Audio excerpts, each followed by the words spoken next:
All right, we're going to go ahead and get started. So, hi, my name is Matt Nemeth, and I am a business advisor with the Connecticut Small Business Development Center. Thank you all for joining us on today's webinar.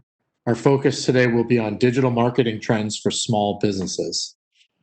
The Connecticut Small Business Development Center exists as a partnership between the U.S. Small Business Administration, Connecticut's Department of Economic and Community Development, and UConn School of Business. Our mission is to help small business in the state start, grow, and thrive. Our professional staff of business advisors offers no-cost, confidential, and expert business advising to small business owners and entrepreneurs to overcome challenges and reach their goals. Our business advising includes not only an assessment of your business plan, but access to resources to grow your business.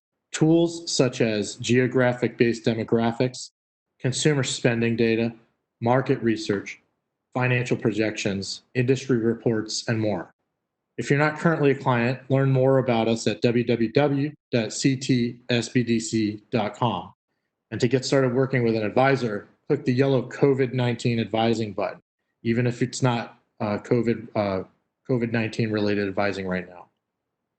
Now, I am very excited to bring this program to you featuring terrific panel that will share their insights into digital marketing. I will introduce our panel in a moment, but first I'd like to go over a few house rules. This call will be recorded. No one's image will be seen aside from our panelists and myself.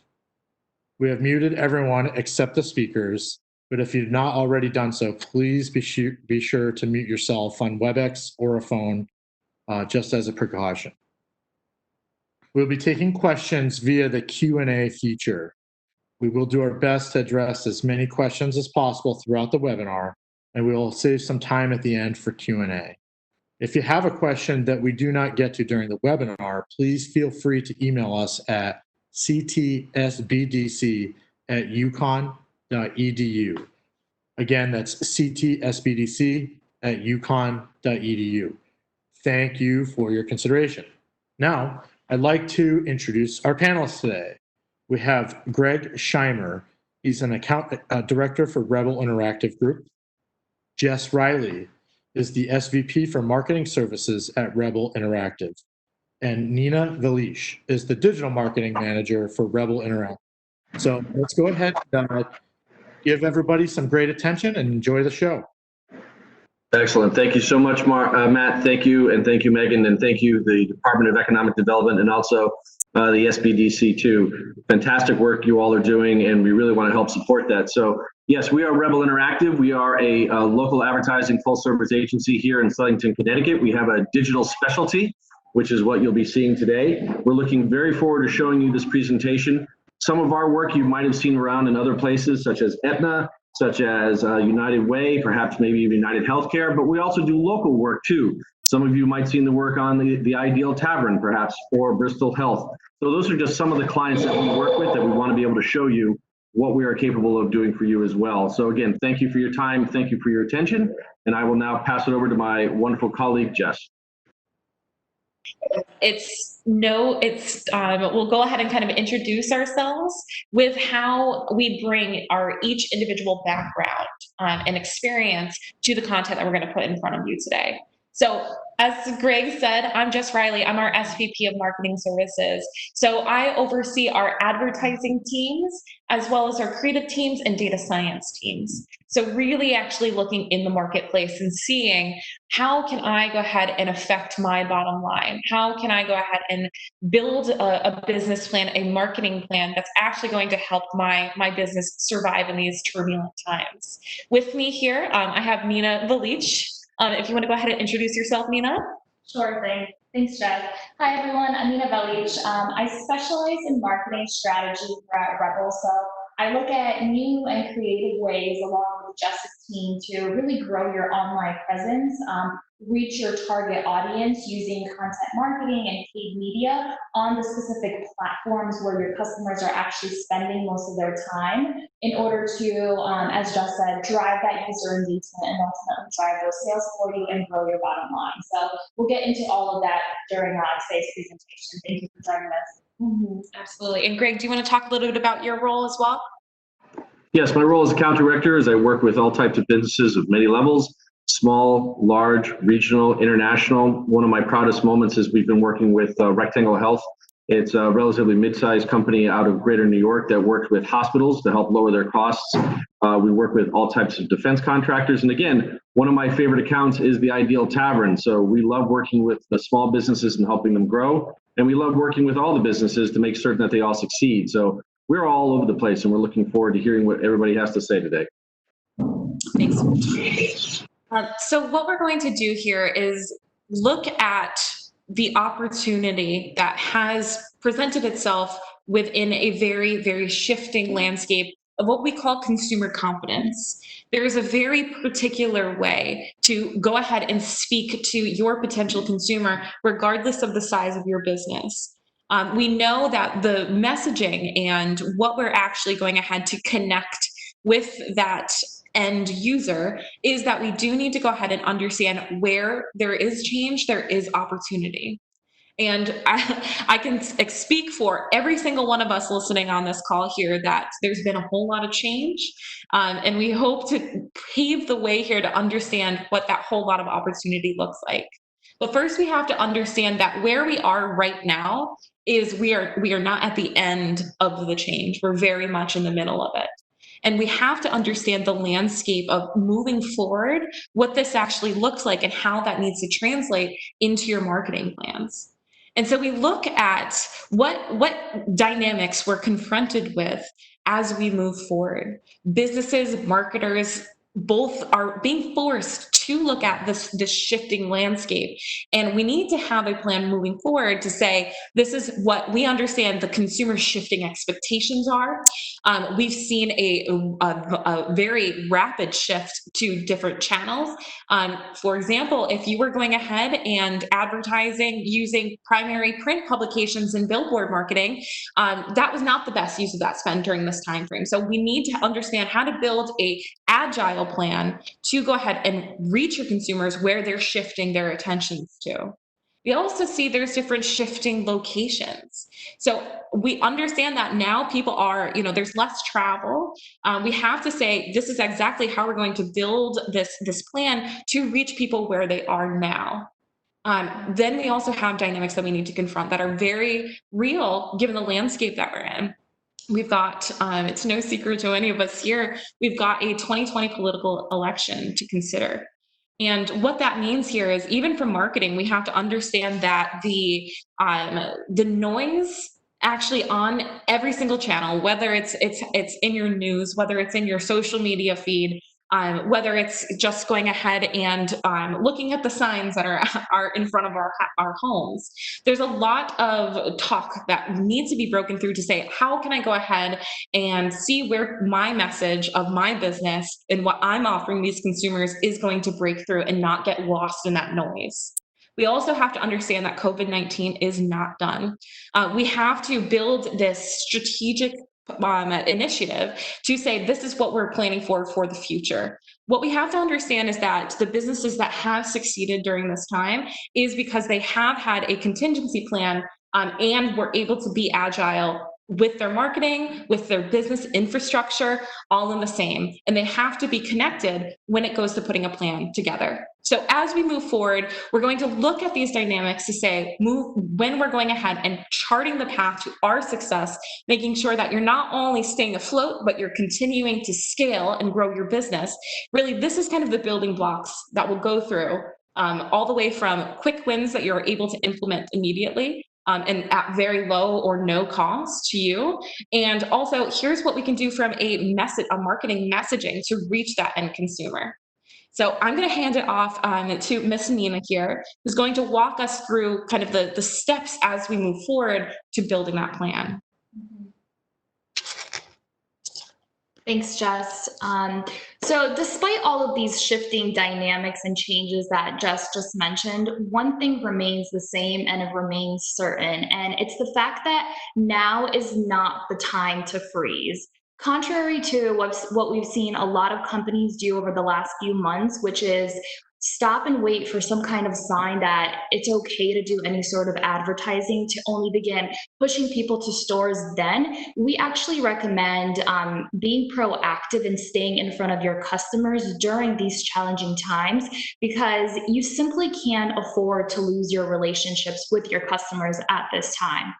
So we went ahead and pulled some data to truly understand what our current reality looks like and how that's affected consumer mindsets, specifically consumer content consumption, and how that's changed over the last few months. And what we found here may actually surprise you. So I'm sure it's no surprise that most of us have spent a lot of time at home lately over these last few months.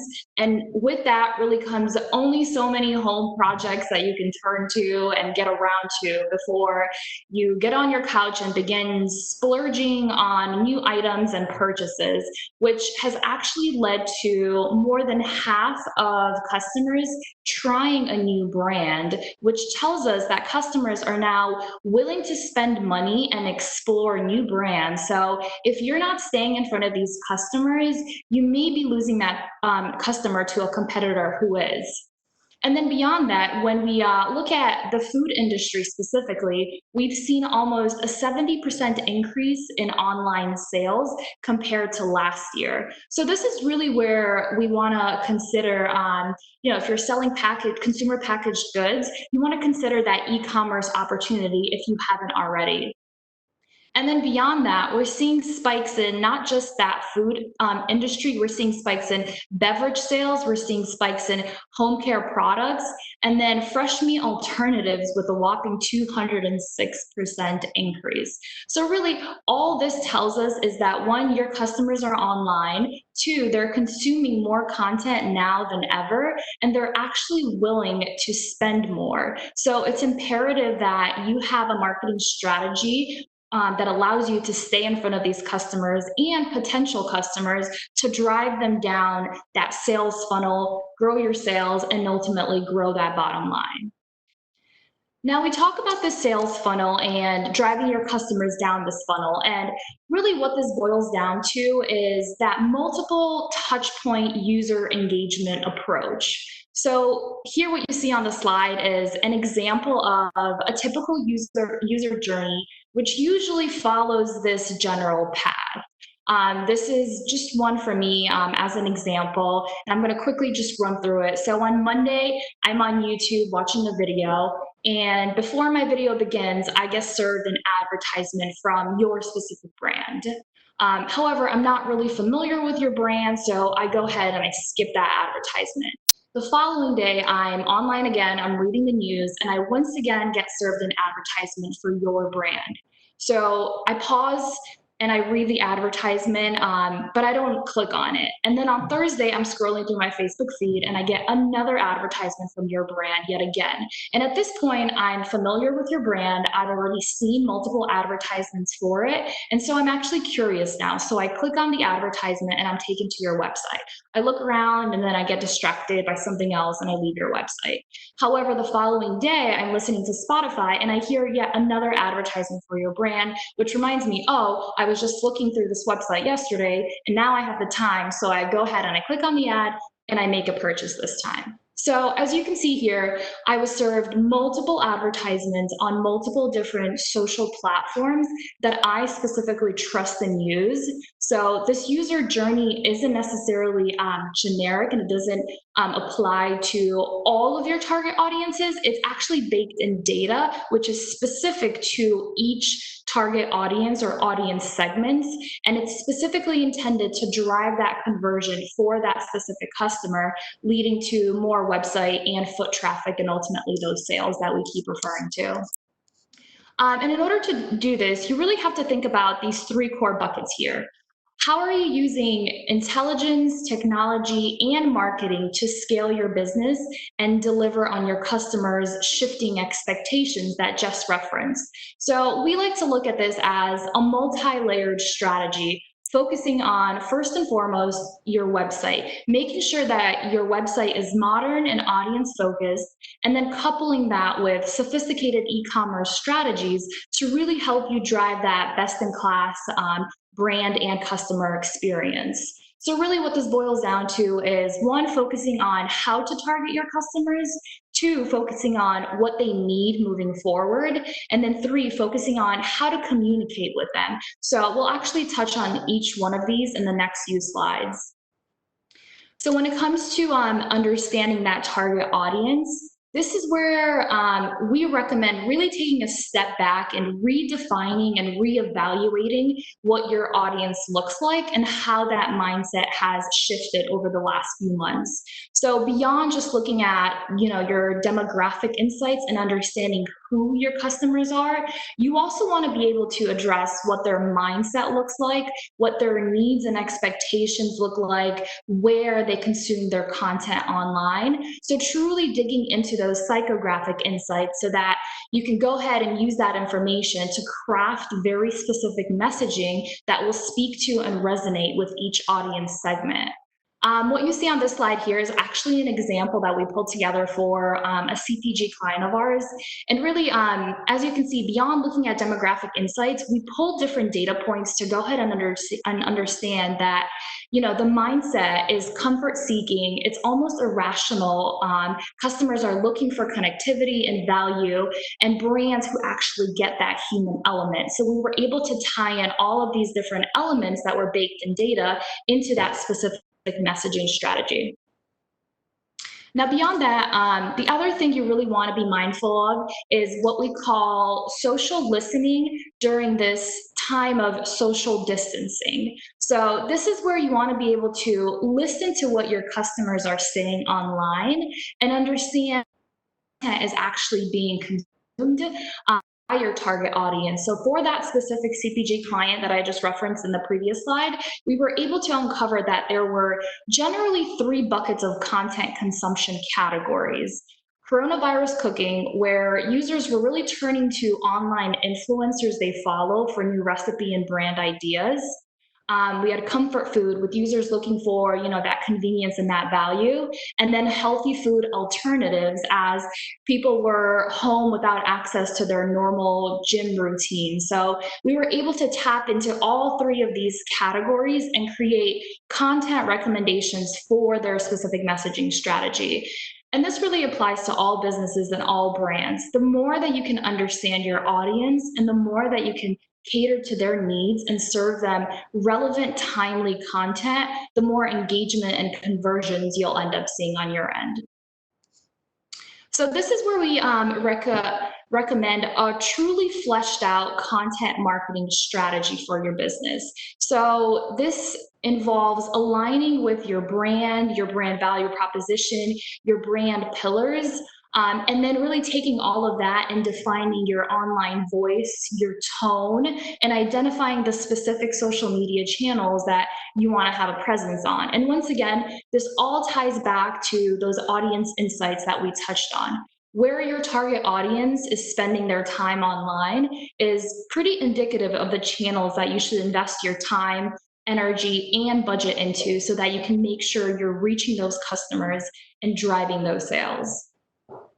So I'm going to go ahead and shift gears a little bit and quickly touch on some ways that you can consider leveraging existing and new technologies to really meet your clients' expectations and continue running your business without missing a beat during this time. So I'm just going to touch on the remote office, adopting safety standards, and the virtual sale in the next few slides before I hand it over to Jess.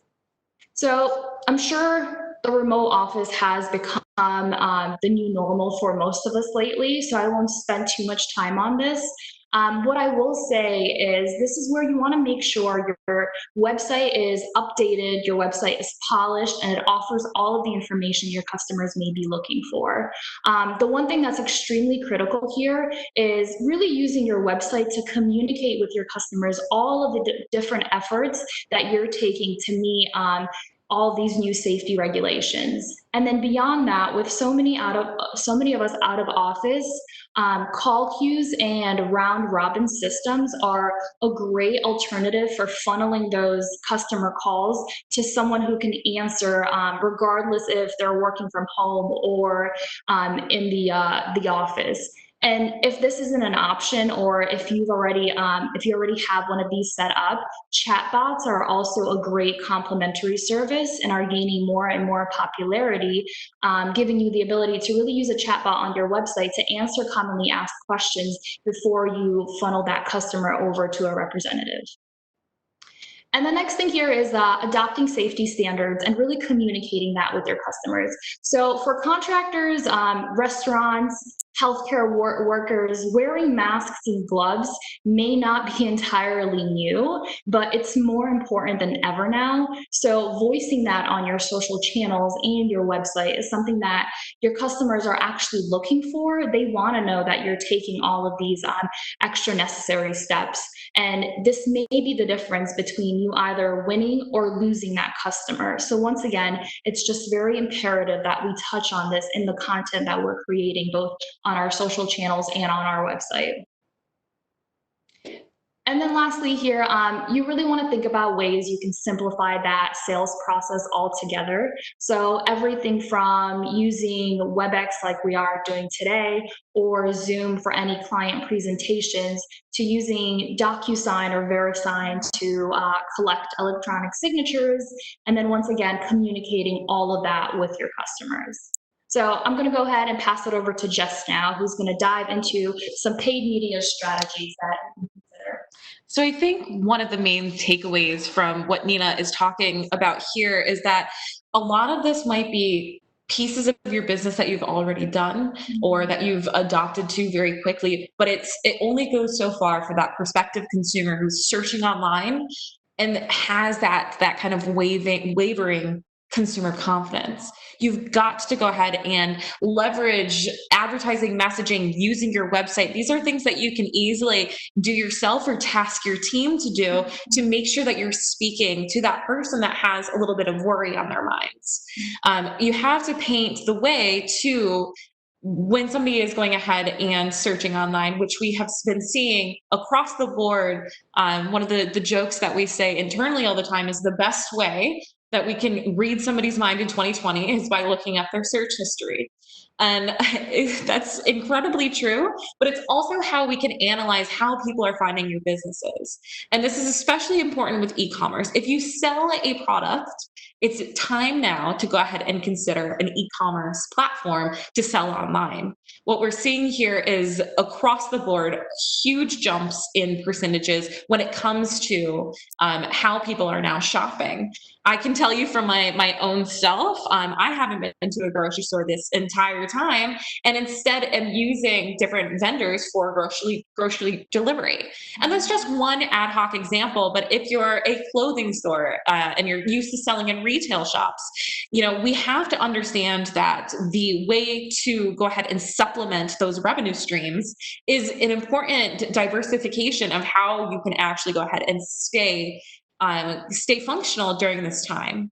And so we saw here what happened was those who had already modernized their opportunities with fully functional e-commerce programs were at a huge advantage. I will say too, again, what we're framing this up here is this is not over. We're in the middle of this shifting consumer landscape. And so it's now the time to say, all right, it's time for me to go ahead and invest in an e-commerce platform for my business. There is still the opportunity now. We are seeing the active shift with this consumer mindset. And so this is a way we're using grocery as an example here with CPG brands, but this also can be, for example, tied directly to restaurants. How quickly did you go ahead and get takeout available through whether it's through a third-party service or whether it's something that you can order directly through your website?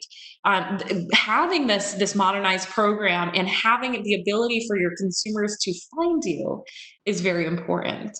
So even if this is making sure that you have a search engine optimization on your website, so if somebody's searching restaurant near me and they're down the street from you, for example, we want to make sure that you're showing up at the top of those results.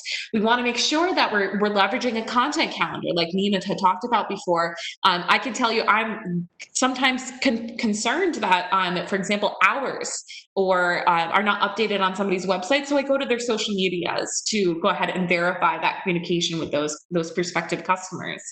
And that's how all of this comes together. It's not just kind of this isolated marketing, but it's truly the channels of which you can go ahead and advertise to your consumer. If they don't know about you or they can't find you, it's kind of a moot point to get there.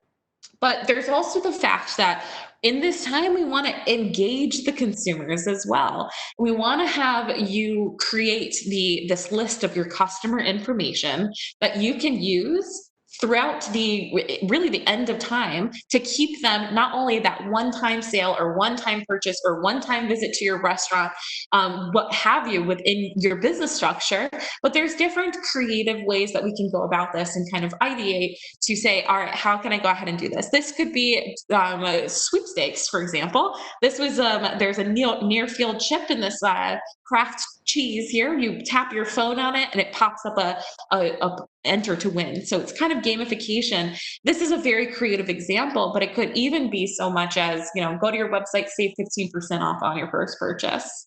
And having those loyalty programs, getting that customer information, it sets the also digital experience with your brand. Consumers are going to position you in their minds as a forward-thinking digital brand that they know is convenient to get to.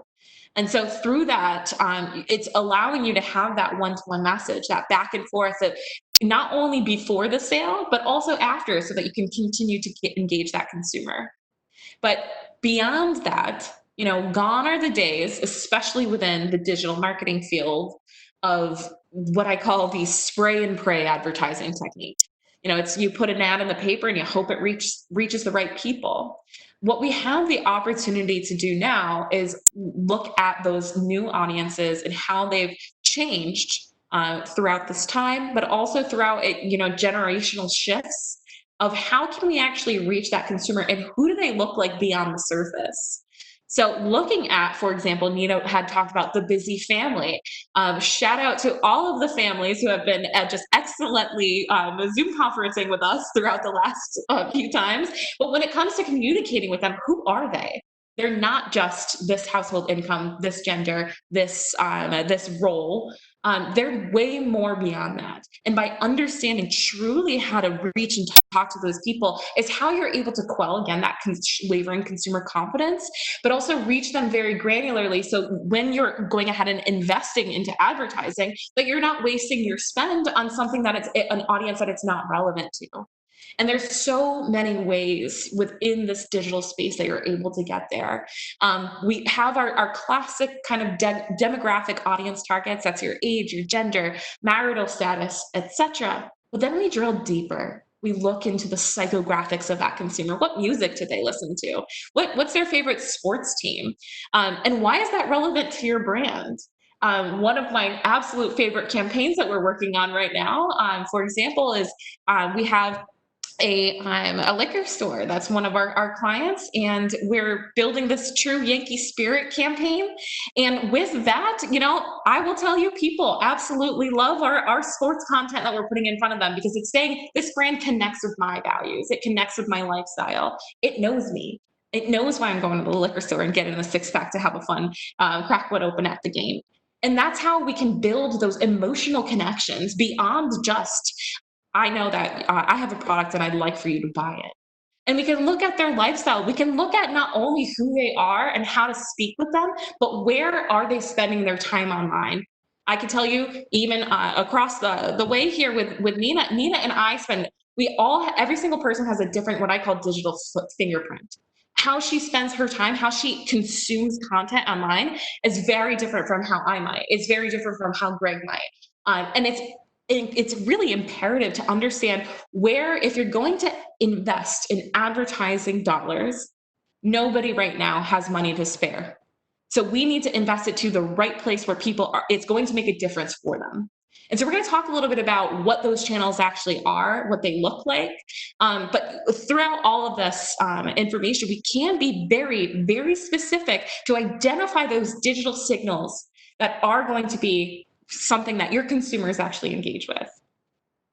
And it's not necessarily only isolated to online mediums. Right now, absolutely, the pendulum has shifted to be more online. of course. And you do have to be agile to say, all right, we need to go ahead and pivot from strictly offline mediums. But when you're actually going ahead and being what I call agnostic regarding your marketing channels, what matters to you is what's going to matter the most to that consumer. So it could be, for example, a radio campaign. It could be that you had a lot of success with television ads in the past, maybe on your local cable TV channels. But what we also saw is it's time to be agile and shift, whereas we see that online video streaming has absolutely skyrocketed within the current time frame that we're in. So how do you go ahead and pull those dollars and activate that online video campaign? Whether it could be Hulu, it could be Roku streaming. There's so many different devices now, and we need to analyze and see where your consumers are spending their time. And there's so many different types of online mediums here as well.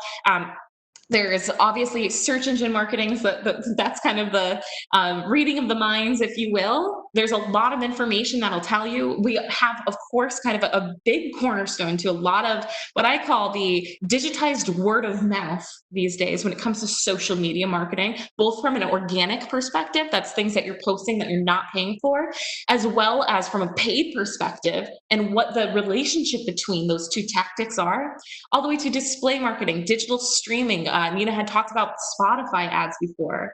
And then, of course, our offline mediums. We also need to see, well, if we're going ahead and doing a direct mail piece, well, maybe it's time for us to go ahead and also send those consumers banner ads while they're engaging with that print medium. So they're having multiple touch points with your brand.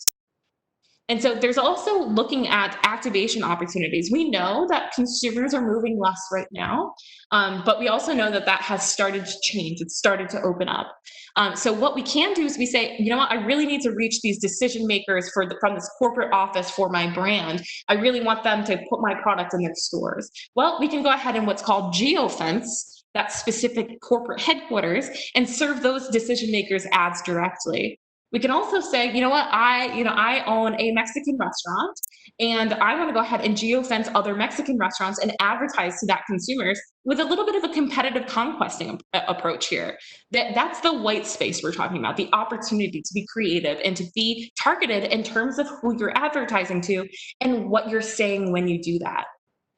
And so we'll talk a little bit about these channels here. There's Google search for a majority of our clients here. This is a very, what I call a quick win. This is something that you can launch a campaign with Google search relatively quickly and get what we call a brand campaign. That's your defensive strategy. So if other people are bidding on your brand name, how can you block out your competition and protect your brand name? And also understanding the user intent. This is also, we have so many examples here where, during the coronavirus kind of surgence, we saw that, there was new things that consumers started searching. And so those new things we can go ahead and put on the website. We can say, hey, consumers, we hear you, we know you, we understand what you're thinking, and we're ahead of the curve. We also have our social creative here as well. These are just some fun examples. It's very important for us now to be creative, use different mediums on social. We're very much focusing on the what we call the thumb-stopping content on social. And this is going ahead and saying, oh, well, actually, instead of just mindlessly scrolling through, which I myself very much do constantly, but what I stop on is something that grabs my eye, something that's a little bit different than what you might have seen. And so this actually has a symbiotic relationship with search, because what people see is they're going to see your ad, they're going to see your ad, they're going to see your ad. And then when it's actually relevant for them in that time of critical purchase, what they're going to do is they're actually going to go ahead and search for you. Which again, if you have your search engine or if you have your website search engine optimized, they're going to have that relationship and feed off each other. Again, we talked a little bit about digital television. This, for example, is a Hulu ad, but there's some really interesting things that are happening here. We saw the act of cord cutting, or people that don't even have cable in their house, that also rise during this time frame because people are looking to cut costs. And with having this understanding that you're able to allow to have your brand combine the impact of TV, of television, with the precision of digital, that's again one of those white space opportunities that we talked about. And so looking at this, what's important to say is also with digital advertising, it's incredibly less expensive than what you're seeing from a classic television buy. There is the opportunity to say, you know what, I have $500 to spend and I want to put it to its best use possible. This would be one of the channels that you could consider when building those plans out. And lastly here, this is what we call programmatic display, which is using all of those audience parameters that we talked about, like content consumption, like purchasing behavior, like demographics and behavioral analysis. This is where we say, I want to reach these kind of people specifically. And we're able to go ahead and serve banner ads to them beyond kind of what we call the walled gardens of Google, of Amazon, of Facebook. This is something that follows them along the 99% rest of the internet outside of kind of those big conglomerates. And in conclusion, why does this matter and how can you activate a plan like this for you right now, tomorrow? I'll challenge you. This is how you make the decision of looking at what makes sense for your business. So really there's three main cornerstones here for this. What you want to do is first you want to identify, look at, again, what those audiences are doing. Where are they spending their own time? What media are they using? What are they using the most? What are your competitors doing? Because it might be important to say, I want to compete with my competitors, on the social media campaign, but it could be even more valuable to say, what are my competitors not doing to reach that audience even more impactfully? And so you're going to build a list of what that audience is, where they're spending their time online. You can back that up in data if you have access to research tools, or reach out to an agency to help you with that. Then you evaluate, you rank that by how can I spend truly, let's be honest, the least amount of money and make the biggest impact. What I need to see a return on my dollars, because every dollar that we spend now is critical to the lifeblood of my business. And so we go ahead and we rank these properties by the data. We look at the composition, the cost, and the relevancy to the consumers, and we select those channels. And then you have, see what budget are you okay with going ahead and investing into these channels. You can go ahead and say, all right, well, I want to go ahead and negotiate value adds with these specific channels. And then you have that selection, and this is where this is really the true roadmap to having that marketing plan. But last but not least, it's one thing to have a strong marketing plan, but you also need to keep your finger on the pulse of what actually is working. The beauty of digital here is that you can actually look in real time how your audience is responding to what you're doing from a marketing perspective. You can measure it. You can look at exactly how many website sales are being generated. Maybe your business is more of a lead generation focused area. You can look at how many form fills you're generating, phone calls, and look at the overall performance to continuously optimize, because digital, as efficient as it is to reach your consumers, it also is a changing marketplace. And you can go ahead and make edits in real time with what we call campaign optimization. So you can look at your first party data, that's your sales data, that's your CRM data, understanding those consumers, and also connecting that and aggregating all that idea with third party data too, like Google Analytics, what you're doing at Facebook Ads Manager. And then that's where that true analysis comes in. Looking at it performance by tactic, by location, demographic, etc. Truly knowing what's working to go ahead and have the best investment and make the most use of those dollars.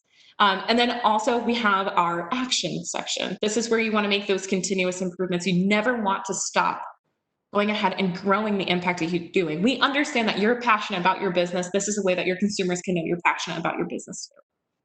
And so by having this impact, by having that roadmap, and by measuring its impact, sharing it with your stakeholders, and continuously growing your business, this is the way that we can have that lifeblood during this shifting landscape and these turbulent times. So with that, that's kind of the wrap up of our presentation here. I'm going to go ahead and hand us back over to our team here. All right. Thank you so much. You guys brought a lot of interesting and incredible marketing insight digital trends for small business. So I'm going to quickly discuss some of this information that was just presented, and then we're going to go into some questions from the audience. And I'm hoping to be able to also answer some of those questions at the same time while I go through this. So All right, so I have a couple takeaways from this presentation, and the biggest thing to me is that at the SBDC, we're going to try and help you understand exactly, you know, what your consumer mindset is going to look like. You know, consumer purchases are focusing on product value and essentials, so on and so forth. We're going to try and help you find out this data that's going to be out there.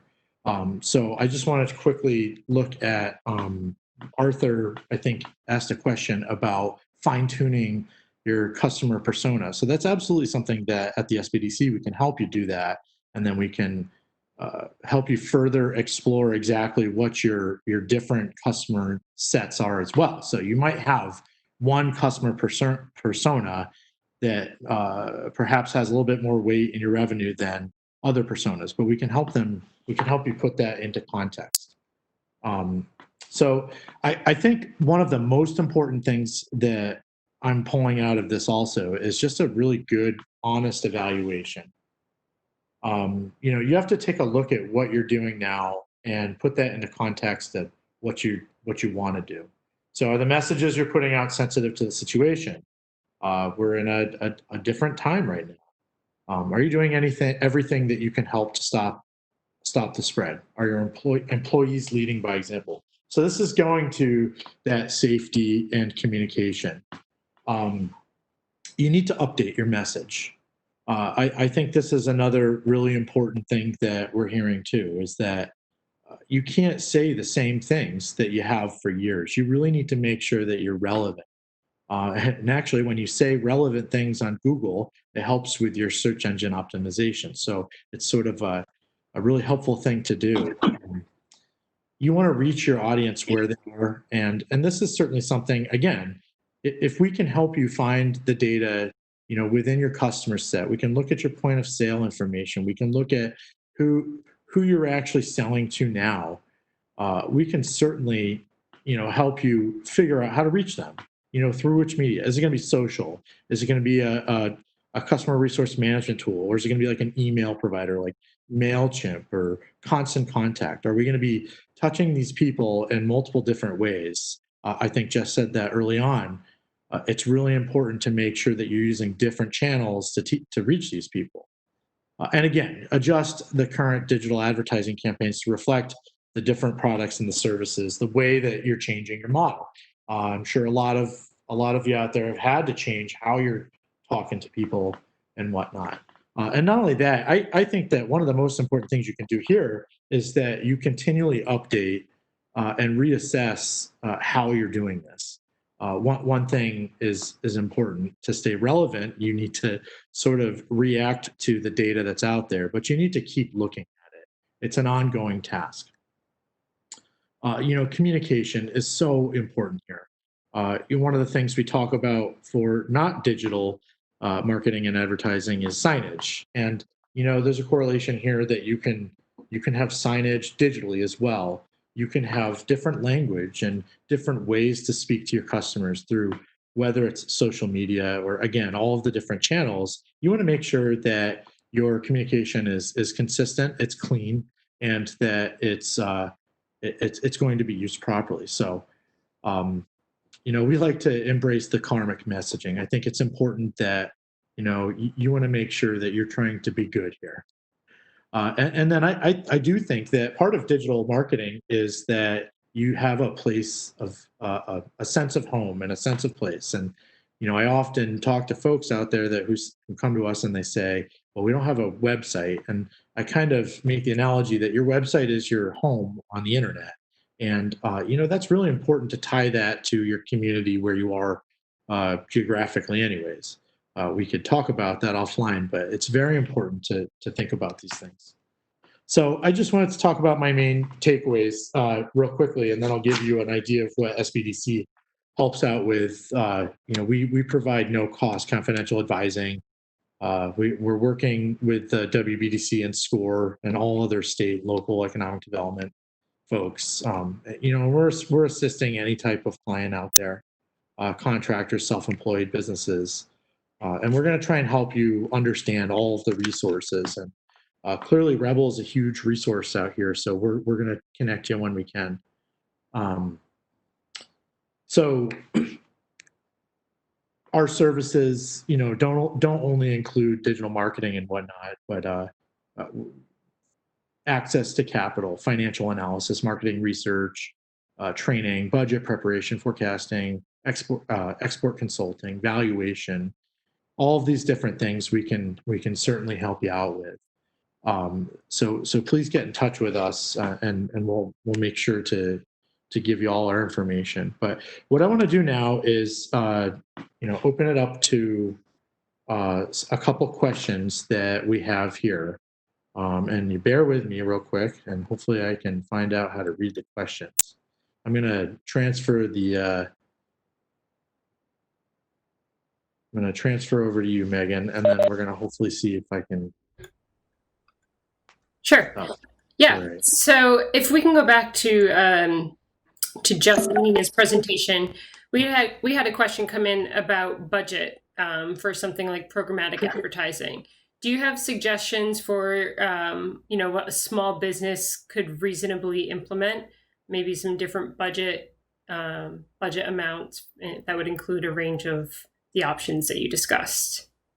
Absolutely. That's a great question. And with programmatic advertising, what's particularly of note in this case is that it operates off what's called a CPM cost structure. And what that means is cost per thousand. So how much are you paying to reach 1,000 people?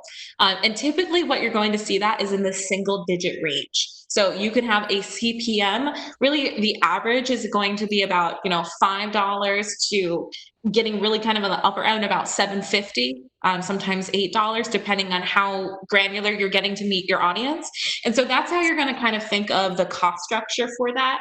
Of how many people specifically do you want to reach? And by coming from that is that really any partner that you work with when it comes to programmatic advertising can provide you forecasting to say if you spend X amount, you'll be able to reach X amount of people.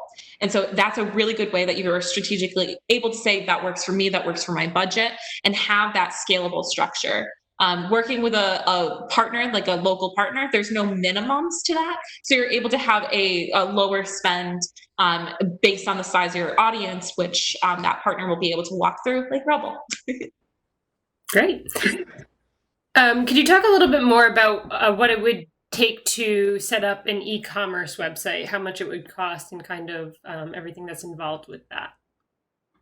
So there's many different structures, and I apologize. I know I'm being taken over the mic a little bit here. I get very passionate, guys. But yeah, so when it comes to e-commerce structures, there's a lot of different ways that you're able to do that. There's, for example, easy to set up Shopify websites instances that you can do on your own.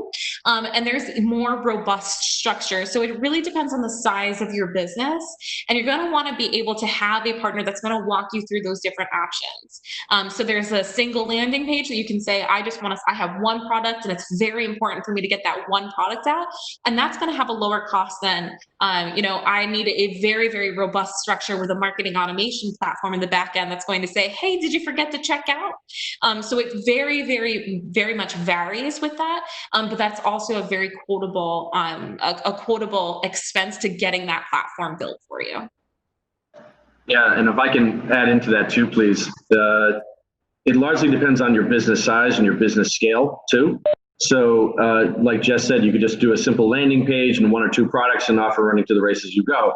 If you have hundreds and hundreds of products already in the back room somewhere, that's literally like building another location. So, I mean, that's definitely something you have to keep in mind too. Obviously, people buy online these days, they engage online these days, they're going to go more and more online these days. But you really want to think through what your next steps are, all depending upon your size and your business plan. Thanks, Greg. Can you talk a little bit how this would apply to a more technical business, someone that is, a B2B business rather than consumer goods? Is there data that Facebook and social media is where they would find these customers, or maybe you could talk a little bit about that? Definitely. So this is a very excellent question. And when it comes to looking at a true B2B, a successful true B2B marketing play, a lot of the same principles that we walked through today still apply. So you're going to see, depending on the business specifically, you might see that there is a lot of search volume, which you can actually go ahead and look at and pull those numbers to say, we're seeing, 3,304 searches that are relevant to my business each month. And it's going to cost me, $2 to go ahead and put my ad in front of those people that are searching for it. And so you're going to look at that. You can also look at the different media consumptions. When it comes to social media of B2B campaigns, what is going to be top of mind immediately is leveraging LinkedIn. And LinkedIn has a lot of things that you can post organically, but there is a strategy to being able to how to break through that LinkedIn algorithm. And it's also important to look at the data that you have already. One of my passions in life is demystifying the word data, because what data means is actually just information which you already have. So go ahead and pull your customer list. There's platforms you can actually upload that into, which is going to tell you in an anonymous hashed way. So it's not using your PII or personally identifiable information of your consumer list, but it's going to tell you those demographics, psychographic analysis, and how many of those people exist on each platform. From there, the next step is to build lookalike audiences, to take the audiences that you've already been successful with and scale it from there. But that's all part of the considerations. So looking through each of those steps, remember that last slide of that marketing roadmap, that's those same steps would apply for business to business campaigns. So I'd like to jump in on that too and elaborate a little bit more on what Jess said earlier about geofencing. And one of the things I talk to clients about all the time is that the internet is no different than a chamber of commerce event at night. You usually go there with a purpose and you're looking to speak with a person. So let's say you're a business and you're looking to sell a ball bearing to an aerospace contractor, and you know who the owner is. You can also find out a lot of this information using the techniques that Jess is talking about, and then perhaps even use geofencing and target them through highly targeted ads on social media, even if you already have some sort of relationship with this person. So you're able to touch these people digitally, whereas in traditional sales, you might want to go talk to these people, get a coffee with these people, but you can do the same things on the internet. And sometimes it even costs you less money. Mm-hmm. We had a little bit of a case study kind of come in. So we have someone who their customers purchase with an emotional touch and feel. How can I better portray this online? I have a website and social media. So that's a good question. So this is absolutely what Nina was talking about before in our presentation when it comes to looking at the messaging that you have, whether it's on your website or whether it's in your social media advertisements, and also in deploying what we call an A/B test or multivariate testing. Better said in simple ways, is that we want to go ahead and say, if your consumers touch and feel, well, maybe it's time for you to go ahead and give a real video example of a customer testimonial. Having that connection is, and maybe that you'll find that that's the best way to resonate with that person behind the screen here. Or maybe it's something that, depending on, I've been looking at some of the comments here. If maybe you're a life coach, well, hearing it from your face, your voice directly is going to be a lot more impactful than, just saying, here's the benefits to my business in kind of a more direct way. And you're going to want to test that messaging against each other, because what you're going to find is that your consumer base has many different facets to it, and you want to be able to understand how persona A and persona B need to be communicated with differently. So adding to that as well is, folks respond to stories, and if you're able to use, your customers as brand ambassadors, that's going to help out, because chances are that that person that goes into the store and wants to smell and touch and feel, they're going to relate to a story on social media about somebody having that product and using it with their family or whatever. So highlighting your own customers is a really great way to overcome that tactile sense that we really want to have when we're purchasing goods like this. Absolutely, Matt. That's an excellent point. And Nina, if you want to talk really quickly about user-generated content and how using that is important in ads. Yeah, for sure. So what we're seeing more and more lately, especially during these challenging times, is the need for organic original content. And there is no better organic original content than user-generated content. So really, we always recommend coming up with a branded hashtag strategy that allows you to pretty much collect this online repository of photos that your customers are publishing online, and then giving you the opportunity to actually repurpose that for your own social media channels. Great. We are coming up on the hour, and I want to be respectful of everyone's time. There's just one more question I do want to get to before we have closing remarks. What would you recommend for a small business that doesn't have a website because of cost fears and lack of known brands and can't or doesn't want to do it themselves? Are there affordable options out there? Absolutely. There definitely are. And there's a number of different easy to use platforms that you can investigate, which are things like drag and drop. You don't need to know any coding or have kind of a brilliant person behind the scenes doing that. But get some consultation. Use resources like Matt, for example, that he just talked through about what those options look like, and also go ahead and contact local agencies who know the area. Rebel's an example of it, but by no means are we the be all. But you can go ahead and say, this is what I do have. I can't do it myself. What are the options for me? Rebel, just as an example, we don't have a one price fits all structure. And we believe in Connecticut businesses, which is why we do have custom proposals for each of the people that reach out to us. Great. Well, thank you all. I think we got to most of the questions that came in. So I just want to pass it back to Matt for wrap up here. And thank you all so much. Okay, thank you everybody for joining us. And we truly hope that you found today's presentation informative, helpful. I certainly would like to thank Greg, Nina, and Jess from the bottom of our hearts and express our sincere thanks for stepping up and offering to share their expertise with Connecticut small businesses and the small business community. We appreciate their proactive willingness to help. And thank you, Sheila Hummel and Susan DeCina at the Connecticut Department of Economic and Community Development for bringing this all together. We really appreciate that. We will be partnering with DECD to bring you more useful sessions to help you thrive during the current environment. Absolutely. If I could just add one last piece to this too. Thank you, DECD and SBDC, for allowing us to be a part of this presentation, and we appreciate the good work that you're doing for the state of Connecticut. Good luck to everybody in this post-COVID world.